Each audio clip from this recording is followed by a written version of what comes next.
വാങ്ങിച്ച teddy bear, പക്ഷെ അതിന് എന്തൊക്കെയോ ദുരൂഹത ഉള്ള പോലെ എനിക്ക് തോന്നിയിട്ടുള്ളത്. എപ്പോഴും എങ്ങനെയാ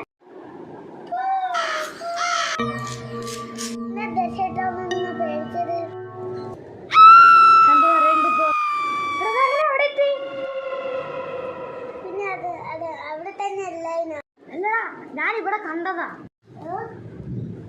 എത്ര വലിപ്പല്ലേ ദർശേട്ടൻ, എന്തിനു പേടിയൊന്നും പോയിട്ടില്ല. എന്താ മോശം മോശം പറഞ്ഞത് ശരിയാണ്. ഇത്രയും വലുതായിട്ട് എന്റെ പേടിയൊന്നും പോയിട്ടില്ല. എന്തെങ്കിലും ആവട്ടെ.